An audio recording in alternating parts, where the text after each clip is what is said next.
ओम शांति। आज प्यारे बाप दादा की 30 जनवरी 1988 की अव्यक्तवाणी है। वाणी का टाइटल है हिम्मत का दूसरा कदम, सहनशीलता। ब्रह्मा बाप की जीवन कहानी। सर्व के स्नेही ऑलमाइटी अथॉरिटी बाप अपने महावीर बच्चे प्रति बोले, आज ऑलमाइटी अथॉरिटी बाप अपनी पहली श्रेष्ठ रचना को देख रहे हैं। पहली रचना ब्राह्मणों की रचना है। उसकी पहली रचना में भी पहला नंबर ब्रह्मा को ही कहेंगे। पहली रचना का पहला नंबर होने कारण ब्रह्मा को आदिदेव कहा जाता है। इसी नाम से इस आबू पर्वत पर यादगार भी आदिदेव नाम से ही है। आदिदेव अर्थात आदि रचता भी कहा जाता और साथ साथ आदिदेव अर्थात नई सृष्टि के आदि का पहला नंबर का देव है। पहली देव आत्मा श्री कृष्ण के रूप में ब्रह्मा ही बनते हैं, इसलिए नई सृष्टि के आदि का आदि देव कहा जाता है। संगम युग में भी आदि रचना का पहला नंबर अर्थात आदि देव कहो व ब्राह्मण आत्माओं के रचता ब्रह्मा कहो, तो संगम पर और सृष्टि के आदि पर दोनों समय के आदि हैं, इसलिए आदि देव कहा जाता है।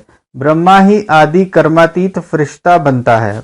ब्रह्मा सो फरिश्ता और फरिश्ता सो देवता, सब में नंबर 1। ऐसा नंबर 1 क्यों बने? किस विधि से नंबर 1 सिद्धि को प्राप्त किया? आप सभी ब्राह्मण आत्माओं को ब्रह्मा को ही फॉलो करना है। क्या फॉलो करना है? इसका पहला कदम समर्पणता। ये तो पहले सुनाया है। पहले कदम में भी सब रूप से समर्पण बन के दिखाया। दूसरा कदम सहनशीलता। जब समर्पण हुए तो बाप से सर्वश्रेष्ठ वर्षा तो मिला, लेकिन दुनिया वालों से क्या मिला? सबसे ज्यादा गालियों की वर्षा किस पर हुई? चाहे आप आत्माओं को भी गालियां मिली या अत्याचार हुए, लेकिन ज्यादा क्रोध व गुस्सा ब्रह्मा को ही मिलता रहा। लौकिक जीवन में जो कभी एक अपशब्द भी नहीं सुना, लेकिन ब्रह्मा बना तो अपशब्द सुनने में भी नंबर 1 रहा। सबसे ज्यादा सर्व के स्नेही जीवन व्यतीत की, लेकिन जितना ही लौकिक जीवन में सर्व के स्नेही रहे, उतना ही अलौकिक जीवन में सर्व के दुश्मन रूप में बने। बच्चों के ऊपर अत्याचार हुआ तो स्वतः ही इनडायरेक्ट बाप के ऊपर अत्याचार हुए, लेकिन सहनशीलता के गुण से व सहनशीलता की धारणा से मुस्कुराते रहे, कभी मुरझाए नहीं। कोई प्रशंसा करे और मुस्कुराए, इसको सहनशीलता नहीं कहते। लेकिन दुश्मन बन क्रोधित हो, अपशब्दों की वर्षा करे, ऐसे समय पर भी सदा मुस्कुराते रहना, संकल्प मात्र भी मुरझाने का चिन्ह चेहरे पर ना हो, इसको कहा जाता है सहनशील। दुश्मन आत्मा को भी रहम दिल भावना से देखना, बोलना, संपर्क में आना, इसको कहते हैं सहनशीलता। स्थापना के कार्य में, सेवा के कार्य में कभी छोटे कभी बड़े तूफान आए, जैसे यादगार शास्त्रों में महावीर हनुमान के लिए दिखाते हैं कि इतना बड़ा पहाड़ भी हथेली पर एक गेंद के समान ले आया। ऐसे कितनी भी बड़ी पहाड़ समान समस्या हो, तूफान हो, विघ्न हो, लेकिन पहाड़ अर्थात बड़ी बात को छोटा सा खिलौना बनाए खेल की रीति से सदा पार किया, वह बड़ी भारी बात को सदा हल्का बनाए, स्वयं भी हल्के रहे और दूसरों को भी हल्का बनाया, इसको कहते हैं सहनशीलता। छोटे से पत्थर को पहाड़ नहीं, लेकिन पहाड़ को गेंद बनाया। विस्तार को सार में लाना, यह है सहनशीलता। विघ्नों को, समस्या को अपने मन में व दूसरों के आगे विस्तार करना अर्थात पहाड़ बनाना है, लेकिन विस्तार में ना जाए। नथिंग न्यू के फुल स्टॉप से बिंदी लगाए, बिंदी बन आगे बढ़े, इसको कहते हैं विस्तार को सार में लाना। सहनशील श्रेष्ठ आत्मा सदा ज्ञान योग के सार में स्थित हो, ऐसे विस्तार को, समस्या को, विघ्नों को भी सार में ले आती है, जैसे ब्रह्मा बाप ने किया। जैसे लंबा रास्ता पार करने में समय, शक्तियां समाप्त हो जाती, अर्थात ज्यादा यूज होती, ऐसे विस्तार है लंबा रास्ता पार करना और सार है शॉर्टकट रास्ता पार करना। पार दोनों ही करते हैं, लेकिन शॉर्टकट करने वाले समय और शक्तियों की बचत होने कारण निराश नहीं होते, दिल शिकस्त नहीं होते, सदा मौज में मुस्कुराते पार करते हैं। इसको कहा जाता है सहनशीलता। सहनशीलता की शक्ति वाला कभी घबराएगा नहीं कि क्या ऐसा भी होता है क्या। सदा संपन्न होने कारण ज्ञान की याद की गहराई में जाएगा। घबराने वाला कभी गहराई में नहीं जा सकता। सार वाला सदा भरपूर होता है, इसलिए भरपूर संपन्न चीज की गहराई होती है। विस्तार वाला खाली होता है, इसलिए खाली चीज सदा उछलती रहती है। तो विस्तार वाला ये क्यों, ये क्या, ऐसा नहीं वैसा, ऐसा होना नहीं चाहिए, ऐसे संकल्पों में भी उछलता रहेगा और वाणी में भी सबके आगे उछलता रहेगा। और जो हद से ज्यादा उछलता है तो क्या होगा, हाँफता रहेगा। स्वयं ही उछलता, स्वयं ही हाँफता और स्वयं ही फिर थकता। सहनशील इन सब बातों से बच जाता है, इसलिए सदा मौज में रहता, उछलता नहीं, उड़ता है। दूसरा कदम सहनशीलता। ये ब्रह्मा बाप ने चल करके दिखाया। सदा अटल अचल सहज स्वरूप में मौज से रहे, मेहनत से नहीं। इसका अनुभव 14 वर्ष तपस्या करने वाले बच्चों ने किया। 14 वर्ष महसूस हुए या कुछ घड़ियां लगी, मौज से रहे या मेहनत लगी। वैसे स्थूल मेहनत का पेपर भी खूब लिया, कहाँ नाज से पलने वाले और कहाँ गोबर के गोले भी बनवाए। मैकेनिक भी बनाया, चप्पल भी सिलवाई, मोची भी बनाया ना, माली भी बनाया। लेकिन मेहनत लगी या मौज लगी, सब कुछ पार किया, लेकिन सदा मौज की जीवन का अनुभव रहा। जो मूंझे वे भाग गए और जो मौज में रहे वे अनेकों को मौज की जीवन का अनुभव करा रहे हैं।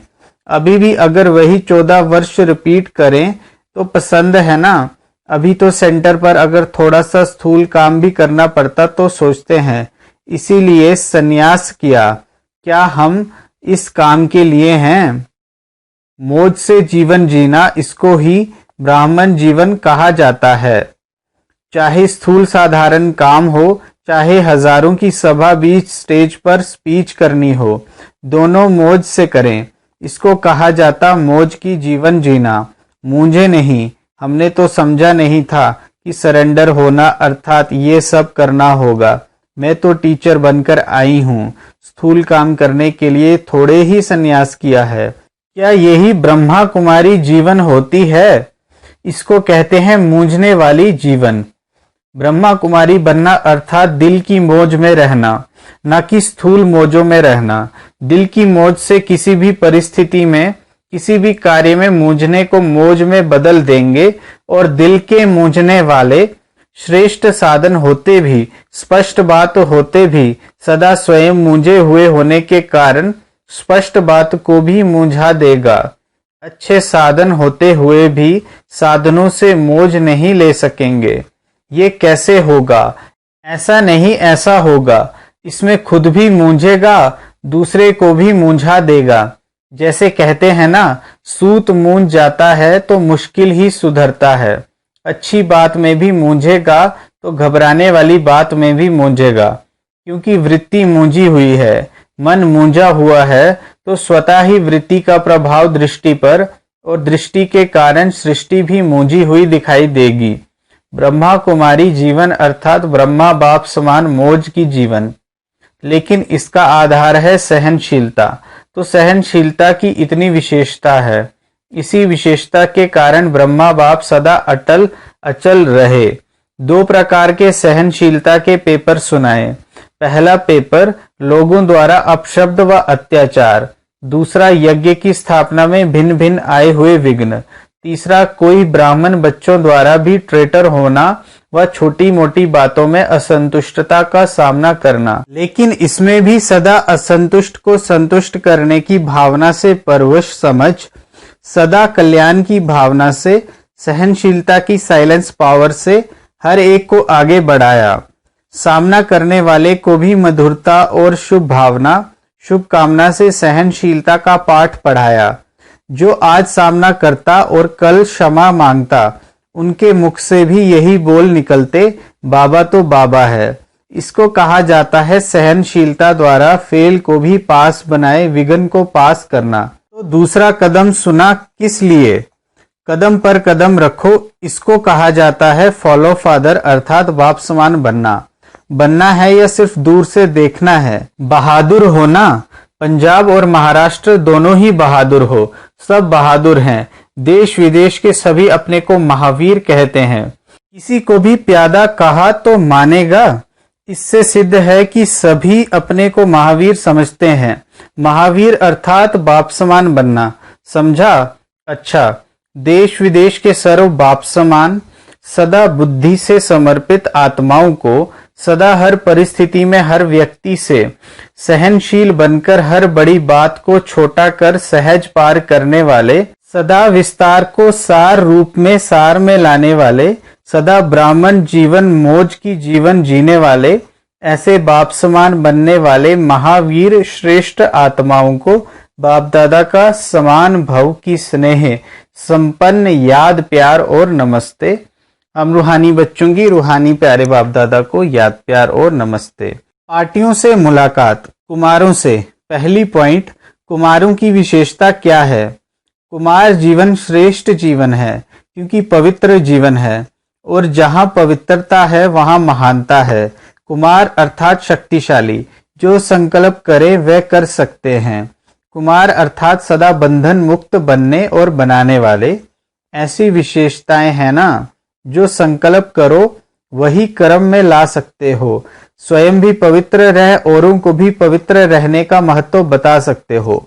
ऐसी सेवा के निमित्त बन सकते हो। जो दुनिया वाले असंभव समझते हों वे ब्रह्मा कुमार चैलेंज करते हैं। तो हमारे जैसा पावन कोई हो नहीं सकता। क्यों? क्योंकि बनाने वाला सर्वशक्तिवान है। दुनिया वाले कितना भी प्रयत्न करते हैं लेकिन आप जैसे पावन बन नहीं सकते। आप सहज ही पावन बन गए। सहज लगता है ना? या दुनिया वाले जैसे कहते हैं ये अननेचुरल है, ऐसे लगता है। कुमारों की परिभाषा ही है चैलेंज करने वाले, परिवर्तन कर दिखाने वाले, असंभव को संभव करने वाले। दुनिया वाले अपने साथियों को संग के दोष में ले जाते हैं और आप बाप के संग में ले आते हो। उन्हें अपना संग नहीं लगाते, बाप के संग का रंग लगाते हो, बाप समान बनाते हो। ऐसे हो ना? अच्छा, दूसरी पॉइंट, कुमार अर्थात सदा अचल अडोल, कैसी भी परिस्थिति आ जाए लेकिन डगमग होने वाले नहीं, क्योंकि आपका साथी स्वयं बाप है। जहाँ बाप है वहाँ सदा ही अचल अडोल होंगे। जहाँ सर्वशक्तिवान होगा वहाँ सर्व शक्तियाँ होंगी। सर्व शक्तियों के आगे माया कुछ कर नहीं सकती। इसलिए कुमार जीवन अर्थात सदा एक रस स्थिति वाले, हलचल में आने वाले नहीं।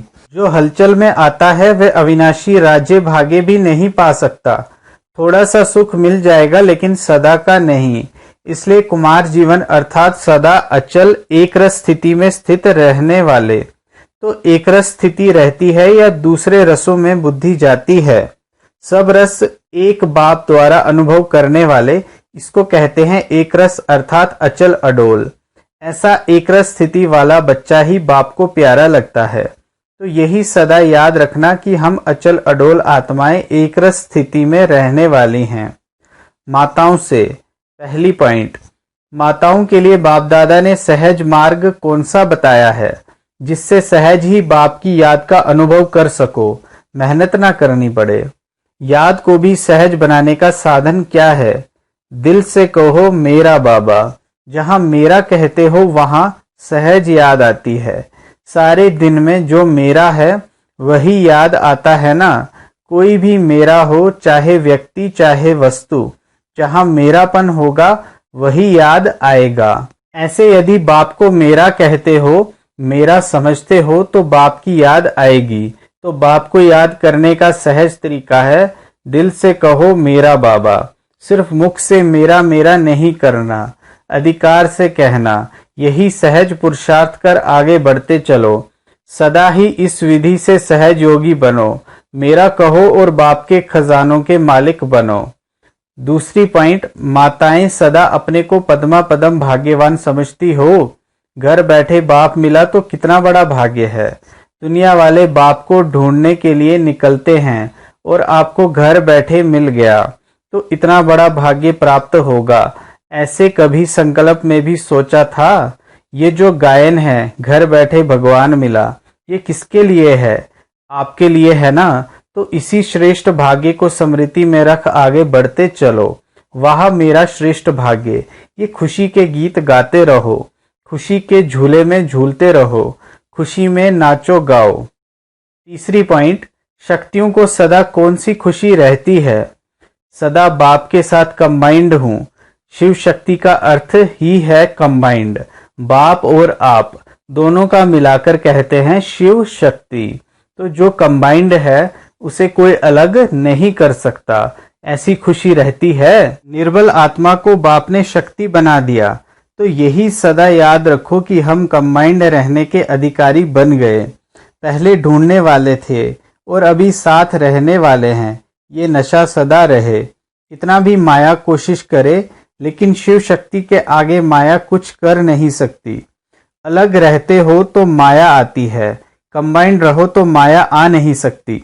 तो यही वरदान सदा याद रखना कि हम कंबाइंड रहने वाली शिव शक्तियां विजयी हैं। अच्छा, ओम शांति।